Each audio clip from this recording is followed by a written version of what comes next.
Hey nerd, welcome to another episode of Little Lore by Where the Streetlights End, where I come to tell you a little bit about whatever monster I think is cool this week. We've got a short one this week because I haven't got a lot of time because of big personal updates, which you can find if you follow me on other platforms, particularly the Patreon. I have been trying to do personal updates.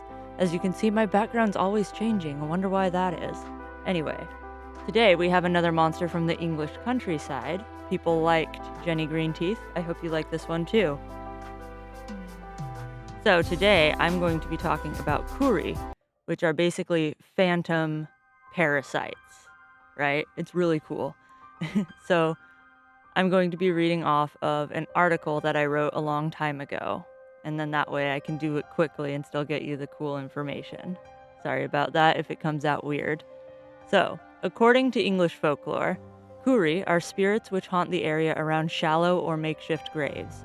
So, if someone dies in the wilderness or while trekking along an unknown path, where they lie will become home to a Kuri. Or if someone is moited and buried in a shallow grave, a Kuri will appear there, right? These entities lurk around the gravesite waiting for other people to pass by. And when an unsuspecting traveler comes too close, the Kuri will attach themselves to their victim like a demonic parasite. The victim isn't likely to notice the presence of the Kuri for quite some time because it has no physical form. It hardly exists in this reality, right? It's not a cryptid, it's an entity. It's not corporeal. It simply ties itself to the body of some unfortunate soul, and it lingers until it's satisfied, feeding off of their life force. Over time, the Kuri begins to make its presence known as it whispers into the ears of its victims. Sometimes these entities say nothing of importance, and all that will be heard is a vague mumbling, which seems to come from nowhere, right? As time goes on, the creature will begin to appear in its victims' dreams. At first, it will simply be there, a strange creature, not worth much notice, but as time goes on, it'll begin to terrorize the sleeping person, turning their dreams into nightmares. And the Kuri will become more comfortable with its chosen prey over time, and it starts to caress, scrape and scratch them, right? Starts fucking with them physically. This subtle but very real harassment builds up and pushes the victim into a sort of insanity. It's like death by 1,000 pokes or 1,000,000 pokes or whatever, but it just like, I'm not, even when you were kids, did you and your siblings do like, I'm not touching you, right? But then you could like, it drives you nuts, right? The constant prodding, the disembodied whispers, and the nightmares leave people on edge, and they can't sleep, and their cognitive faculties begin to decrease and weaken, and they get paranoid. This is reminding me a lot of that movie Smile. I rewatched that just last night. I got it on DVD from the cheap box at Walmart. It reminds me of that because it attaches itself to someone, drives them insane, and feeds off of their madness. And then it passes to someone else, someone who walks by the grave. But in Smile, it's someone who witnesses the slip and slide scenario, right? So it's really, really similar actually because it's closeness to the death of the previous person, right? I need to stop saying right all the time. Anyway, eventually, those who suffer the torment of having a Kuri latched onto them begin to hallucinate, deepening the concerns about their sanity, right? Yeah, I did it again. But that would make sense. The more crazy you go, and the more active the Kuri is that's trying to make you think you're crazy and to drive you crazy, the more crazy other people are going to think you are. And the things that the people are seeing end up eventually not being hallucinations, but the face of the Kuri as it finally shows itself to them. The face of the Kuri obscures those of the victim's friends and family so they cannot bear to look at or speak to anyone who can help them. Once again, like in Smile, where sometimes they would look at a person and it would have the freaky face.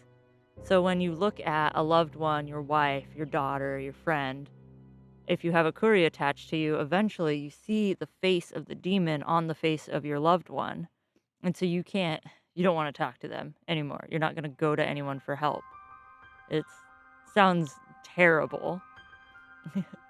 If they were to describe their troubles to anyone, if you were to describe this to people, they would think you were insane anyway.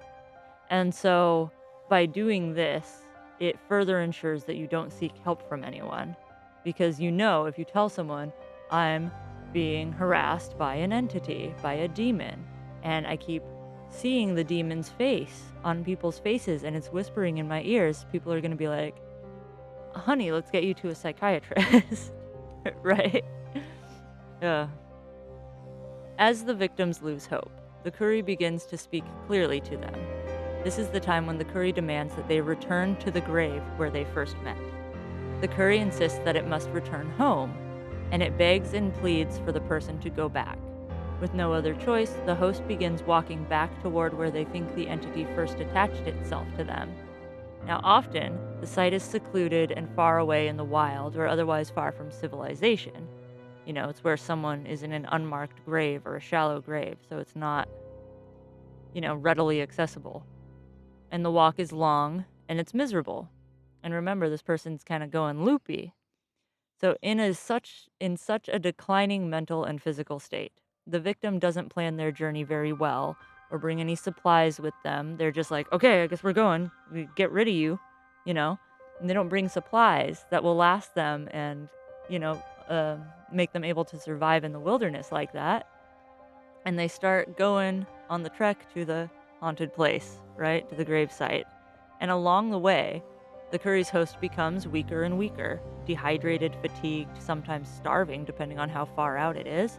But before they can make it back to where they were when they first met with this awful creature, they fall to the ground and they die of exhaustion, starvation, or dehydration. It is said that the final thing that these pitiful people hear is the voice of the Kuri as it whispers in their ear how much it will enjoy dragging their soul to hell. The cycle for the Kuri, the hunting cycle for the Kuri, is continued when this spot becomes a new unmarked grave for them to haunt. And it will lurk in the area as it waits for another unsuspecting victim to pass by so that it can latch itself to them and carry out this torment again. In this way, the Kuri will haunt the English countryside for eternity. So, as far as the origins of the Kuri go, little can be found to explain the origin of this creature in English folklore. It is likely a cautionary tale to prevent people from wandering too far off of the beaten path. Within humanity, there is a fear of dying alone and being forgotten, and no one wants to find themselves a lonely spirit tied to some isolated spot in the forest. Though to be fair, I think I could probably make the best of that. Perhaps the stories of the Kuri keep people from wandering too far unprepared and alone. The Kuri also serve to remind us to be respectful of grave sites. This is one of many stories that tie in with the care that should be taken while in the company of the dead. Simply passing by an unmarked grave or failing to pay proper respects when you come upon the eternal resting place of a stranger is said to come with frightening consequences in many cultures. Perhaps stories like these serve to teach us to be mindful and respectful of those who have died without the chance to have a proper burial. If you come upon a small grave while wandering the countryside, one with a simple cross or even just a fence post rammed into it, or cairns like a stack of rock, with nothing but a date, stop and wish them well.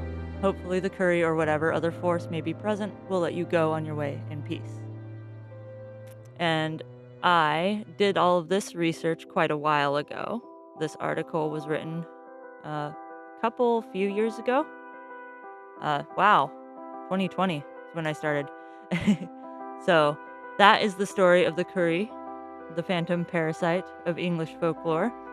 If any new information has popped up on the internet since then and anyone feels like engaging in the conversation who might find that stuff, and you want to update me, tell me I'm wrong about something, that would be lovely. I love being told I'm wrong. Comment down below with how wrong I am. If you've ever found a weird, unmarked, or barely marked gravesite in the middle of the woods, comment down below and tell me about that, or join my Patreon and tell me about it on there. Patreon will help me live because my job just ended. You can know more about that following me elsewhere. Like the video if you liked it. Comment once again if you have anything interesting to say or you just want to tell me you hate my stupid face. and subscribe if you like this. This is very impromptu. I'm trying to do it hastily just to, give you something for the day. As you can see, I'm outside. I don't have a whole lot of control over my environment. I love you. Farewell.